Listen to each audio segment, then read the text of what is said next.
Kim Yong-jin from the Ilsan Apson Dental Clinic. We looked at the overview of digital guided surgery system, and also I introduced OneGuide system. And lastly, we looked how the OneGuide kit can be used in the last sessions. For the next 3 sessions, I'm going to tell you in which cases this OneGuide system can really be applied. First, be it OneGuide or digital guided surgery, I think the easiest case to use is for the anterior implant placement. So first, why do you need to use guided surgery system for the anterior part? As you know, on the upper anterior part, if you position the implant in the wrong position or the angle is wrong, then it could lead to these disaster results. So it's really tricky to place anterior part implant. And it's aesthetic area. So if you place the implant wrong compared to bridge or the conventional method, it can become less aesthetic. You know all this part very well, so I will skip that. Then, why in the anterior part do you need to use digital guided implant surgery system? There are 3 reasons.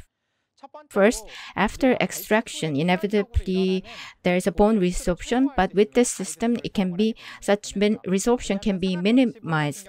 The thin labial bone will be resorbed after extraction, so you have to carefully take the tooth out.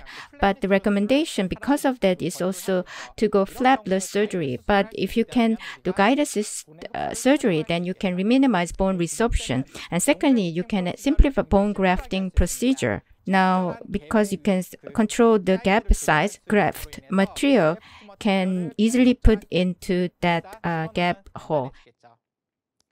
And thirdly, provisionals will be created beforehand and delivered immediately, making it more aesthetic. Let's look at one such case. On the upper part, 6 teeth were extracted, 3 implants were placed. But due to periodontal disease, there were mobility, and also on the right upper side, prostheses were also kind of shaky. This is pre-surgery photo. Gingival recession or labial bone defect did not exist, so I planned for immediate implant placement. To use OneGuide system in the implant studio program, first, ideal crown arrangement was done, so prosthesis design was done first. This is top-down approach, as I explained before. On the occlusal plane, this is the arrangement. And based on that, to place implant in the ideal position, ideal prostheses were designed, and to support that, on the CT image, implants were planned for ideal positioning. So 3 implants were planned on the both side, number 3, and on one side, number 21, where the implant will go in. And OneGuide template was designed for adequate and accurate drilling and procedures. And after extraction on the day of surgery, the template was delivered, and then we saw whether there is gap between the teeth and the template, and if it fit well. And if it fit well, then you go for drilling based on the diameters that you all planned.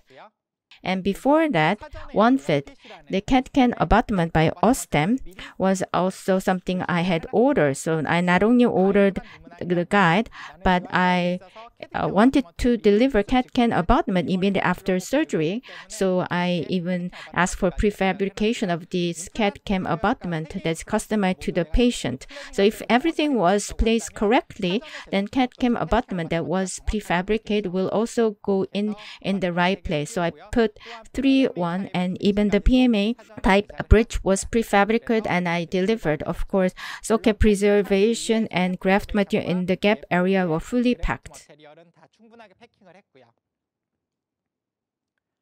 Now, after surgery, this is panorama photo, and this is PA after surgery. As you can see, prefabricated abutments are placed very well. Now, without opening flap, using the abutment and temporary that you prefer were used, then you can have excellent gingiva feeling and patient will feel less uncomfortable. This is 8 weeks post-op. You see on the upper side, there's a TMA bridge. It's not the final prosthesis, but it's still very aesthetic, and papilla recession does not exist, and labial gingiva recession also do not exist. This is 12 weeks post-op. To deliver final prosthesis, temporaries or provisionals were removed, and as you can see, adequate pontic base is used, and for gingiva molding, then the papillas can be really created very well. And I delivered the final prosthesis, and this is photo taken afterwards. And to place the implant, I did not use a blade or did not do any suturing because flap was not open, and that is the strength of the guided system surgery. This is after delivering final prosthesis. Now, I'm following up to 2 years, and as you can see, there's no gingival recession. Of course, gingiva biotype of this patient was thick, but even for a thin biotype, this guided, I think surgery is very much needed. No problem exists for this patient. The aesthetics are very good. Patient is also very satisfied. Now, on the upper anterior part, I showed you how the OneGuide system can be used. On the lower anterior part is also a challenging area to place implant there. There are a lot of issues. The biggest issues would be first, there is a narrow bone width, and secondly, narrow mesiodistal distance. In other words, tricky to drill and to place implant. The bone is thin, so you need to do grafting. So a lot of tricky issues. So the mandibular anterior area, some hesitate or do not want to place implants. And anatomical condition shows that there is narrow interdental space, and mesiodistal distance is also very narrow. And because of that, typically, if you want to place a typical two-piece implant, then you have to do block bone graft or smart builder or os builder, and other customized titanium mesh needs to be used for GBR. So it's really complicated. Another thing is that even if the bone width is narrow and measure distance, distal distance is adequate, you can come across like this case. So if you place implant, measure distal distance is narrow, so mount type two-piece implant, if it's placed, then mount driver can get jammed. So I want to place implant in the good size, but there is a tilting to the buccal and labial side. But there is one strength. Unlike the upper part on the mandibular side, the strength is with the bone quality. It's either D1 or D2. In most cases, it's that level. So initial stability can be easily secured. And because of that, on the lower anterior part, to overcome the challenges, MS implant was designed by Osstem. So I prefer using MS implant on the anterior part on the lower side, especially for the lateral incisor and central incisor. And I don't really use MS implant for canine part. And this is the MS implant. This is one body type, very sharp, and it has tapered body, and you can increase initial stability. And because it's one body, placing abutment or linking impression coping, such stems can be simplified. And because of that, in the narrow bone width, and even in those cases, MS implant is very narrow in a width, so you can place them there. And measure distal distance, even if it's narrow, you can use MS implant. So for single missing case on the lower anterior part, this is very good system. And even for multiple missing cases, I think it can work very well. So let's talk about MS implant case. It's where number 32 has been fractured while eating. And on PA side, you can see the fractured line. and there is a fracture, and the crowns that was moving was removed and root grafts remade. So you can use two-piece type implant, but after that, on top of that, the abutment on the cervical side, the diameter is more than 4.0. So for the adjacent natural teeth, the mesial-distal distance, with that there's no much of interoperability, and it will be very much detectable. But for MS implant, its diameter is 2.0, 2.5, and 3. So the abutment part is very slim. Hence, after making final prosthesis with the natural adjacent teeth and the cervical side, it will be very much well matching. And that's why for this patient, I went with MS implant. I carefully extracted and used periotom, atraumatic extraction, and then use this implant where the gingival height was 4.0. So again, this is MS implant. Initial stability was okay, about 30 newtons. And this is the photos. So as you can see, after placing MS implant, this is one body implant. So provisional cap. The temporary crown is cemented with the provisional cap, and on top of that, temporary crown is cemented. In other words, the abutment area of MS implant, you don't directly cement to that. So like clip-on type prosthesis, temporary prosthesis can be made. Like this, clip-on type provisionals are made and delivered. After gingiva, you wait for gingiva healing and osseointegration. After 2 weeks, this is how it's healed. And if to do GB up, you open the flap, then papilla would have reset and there could have been scars and it would have been not very aesthetics. But in such cases, we went with the flapless approach and immediately temporary crown was delivered. So it's molded to gingiva and the papilla of the adjacent teeth were maintained. After 6 weeks of surgery, osseointegration complete, so I took impression.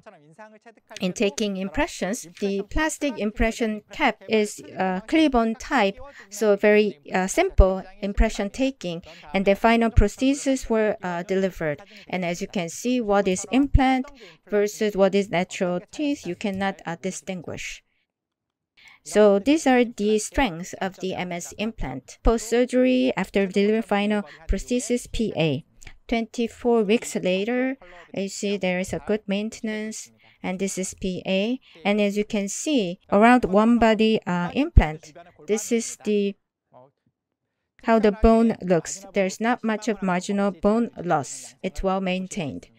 So on the lower anterior side, in case of single missing, diameter, if the thick implant, you had to do GBR block bone grafting, but by using MS implant, such procedures can be eliminated and implant placement can become very simple.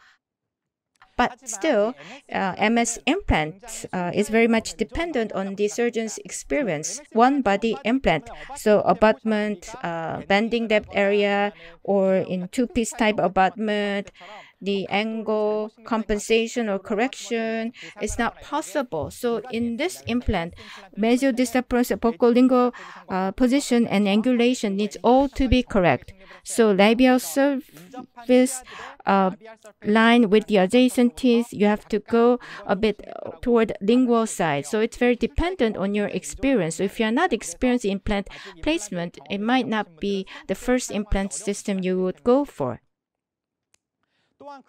Then, using OneGuide kit, you might think is possible, but if you look at OneGuide kit, OneGuide drill stopper diameter is 6.0.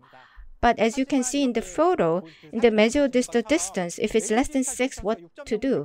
You cannot use OneGuide kit because OneGuide drill to drill in full depth, mesial-distal distance needs to be at least 6 or but in single missing, that would not be possible. What to do? So Osstem created to overcome this narrow ridge. In case distal distance is narrow, to enable distal guided surgery, we developed new kit. It's OneMS kit. It was named One Narrow kit, but now it's called OneMS kit. So on the lower anterior side, mesodistal distance narrow, or if you want to place one body implant, then using this OneMS system would be the good option. So let me explain about this OneMS kit. In OneMS kit, the implant you can place is MS implant, narrow ridge type, denture type, and temporary type. So 3 MS implants can be placed, and recently Osstem introduced TS3 two-piece type 3.0 implant, the most narrow two-piece implant. This can also be placed using the OneMS kit. Now, on the lower anterior side, where the mesodistal distance is narrow, we reduce the guide barrel diameter to 3.5. In OneGuide kit, guide barrel diameter for normal hole drilling 5.0 and wide hole was 5.7. But here, it's 3.5. This is because mesodistal distance is often very narrow. And to avoid interference from the adjacent teeth, offset was extended. So guide barrel has become longer. In the OneGuide drill, guide barrel length was 8.0, but it's now extended to 11 millimeters because the offset is longer. In the OneGuide system, offset was 10.5. Offset is from the top of the plant implant to the top of the generated guided hole, that distance. So for TS implant, if you place with the OneGuide system, the distance is 10.5. But with this OneMS system, it's extended to 13.5, and guide barrel length has also been extended. This is to avoid interference with adjacent teeth. So on the lower anterior part, gingival recession or vertical bone resorption often happens, and the crown becomes longer. In such cases, guide barrel drill is extended, and offset is also extended to avoid interference. And also, the library itself for MS implant and 3.0 TS3 implant are in the implant studio. So also in the OneMS system. So guide hole can be matched in the planning. So you don't really have to worry much. Just to the digital center, say I'm going to use OneMS implant here, then you would see that guide template for this OneMS kit will be made and delivered to you. So this is how the kit looks like, and everything is very narrow in diameters. Flattening the others are same as in the OneGuide kit, and implant drivers and drills are included.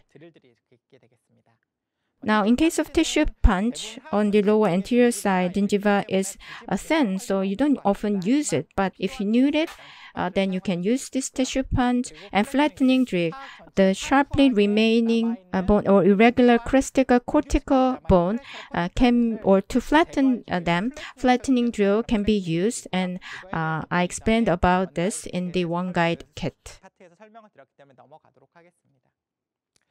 And OneMS drill, in MS implant or two-piece type 3.0 implant, this will be used as the final drill. And MS drill looks like this. Length is 8.5 to 13 millimeters. And in OneGuide kit, the shortest was 7.0. And you have to buy extra for 6.0. But here, it's from 8.5. And also, on the lower part, if you have D1 bone, then if you have too excessive torque, then compression necrosis or bone heating could be the result. So the cortical drill can be used to overcome such challenges. And to place implant, you have drivers, narrow ridge type, MS implant can be used with this driver, and other types of implant can be used with this matching drivers.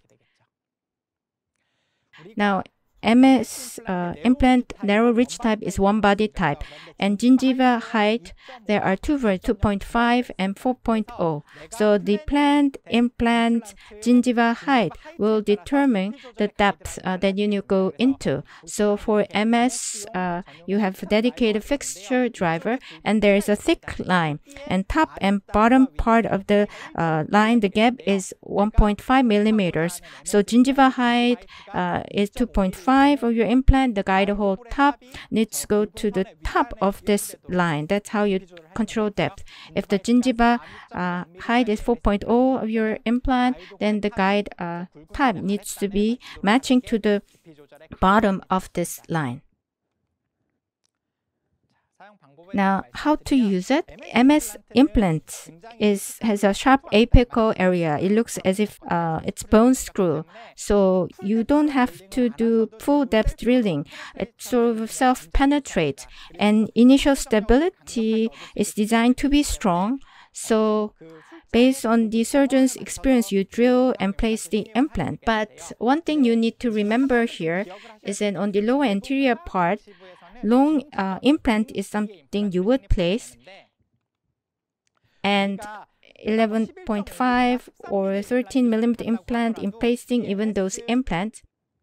In using OneMS drill, you have to start with the short drill, because if you start with the long drills, then the guide holes length and the drill length, if it's not matches, if the drill is longer, then guide hole or guide barrel's initial contact would not be possible. So guide hole cannot guide the drill. So in other words, in the same diameter, 8.5, use that as initial drill, then extend the length. In the OneGuide kit, diameter were extended. You use initial drill and then F3.5, 4.0, 4.5. So you increased diameter. But in OneMS kit, not diameter, but length will be increased, because 1.5 or 1.8 drill and place in 1.5 diameter MS implant is how you go. So you don't have to increase diameter. You just increase the length. And the bone quality here is good. So there could be limit in irrigation if you do two long ones. And because of these irrigation issues, carefully, sequentially, you increase the size. And guide contact would happen with 8.5, so you start with that. And then 11.5 or 13 drill needs to be used for double contact concept. So this is the drilling sequence. In most cases, the implant that I want to place, minus 0.7 should be the final drill that you use. So for 2.5, it's 1.8, 3.0, you use this type of drill. This is when the bone quality is normal. But on the lower anterior side, D1 or D2 are typical bone quality. So normal drilling procedures is something that you could use. Then, once you build experience, then you might think without guide you can place OneMS implant. But there are cases where you need to guide. If such patient came to you and said, I want implant, then what would you do? Could say, recommend bridge because implant is not possible. But with MS, you can place implant. But even in these cases, without using guide, placing MS implant is not something I would go for. So let me show you one case. 21-year-old female. So on the canine side, there's a missing tooth. So did orthodontic treatment and secured some space. So came to me to have implant.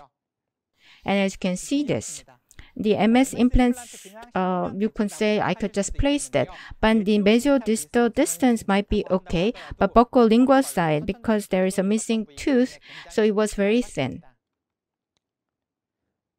So this is the front photo, and hence I place MS implant and decide to use OneMS system kit. So I took photos, took the scan, and sent to the digital center, and received this template from the center, placed in the mouth, placed implant. 2 implant flapless. So it went according to plan. I had initial stability that was good. This after photo.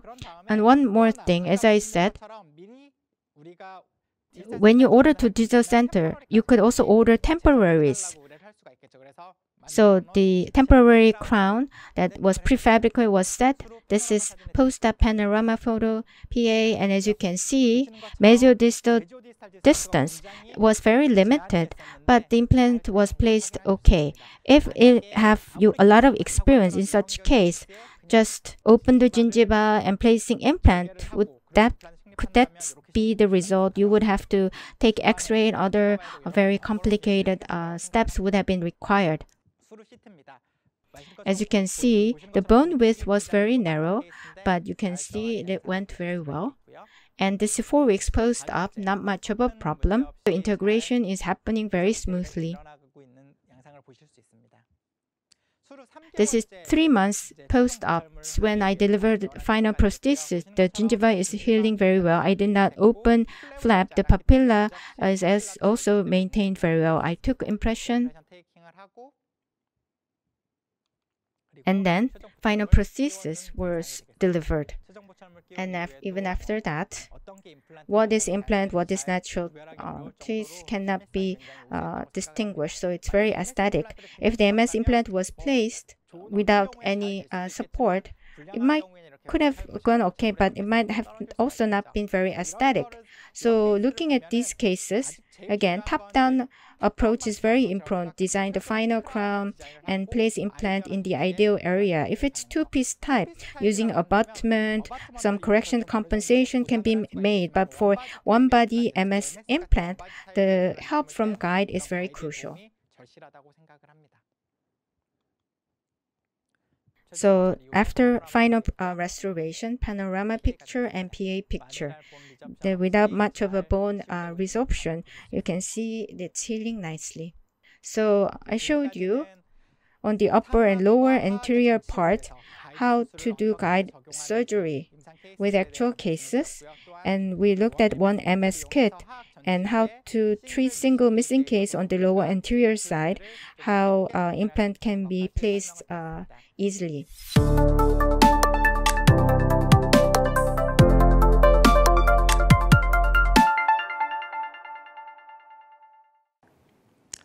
So when placing MS implant, what should be the initial stability is the question I was often asked. Same STS type implant, 30 to 40 newtons would be sufficient for immediate loading. So on the lower anterior part, placing MS implant, you don't have to worry about initial stability too much because bone quality there is good. And if I may share with you my own tip, then diameter, I just drill up to the guided line. So 2.5 implant, then up to 1.8, I do the drilling. So using the depth, I control initial stability. So 10 millimeter MS implant, then drilling depth will be about 8.5, and using 1.5 remaining, I try to secure initial stability. After placing MS implant, it is because usually you have to do immediate loading. Next, how do you deliver temporaries or provisionals? Now, in the first case of the MS implant, provisional cap was placed on the abutment, and on top of this, there was cementation. But in the Osstem Digital Center, if you tell them to use OneMS system, then temporary will come that fit to your abutment. So it might be a new step, because after placement, putting temporary cap, on top of that, prefabricated, if you want to put provisional, then it doesn't fit, because there is no temporary cap library, only library for abutment. So using OneMS system, placing OneMS implant, then provisional cap. The temporary plastic cap will not have to be used. You can just cement to the abutment. That is the difference. So I hope that you will not get confused about this.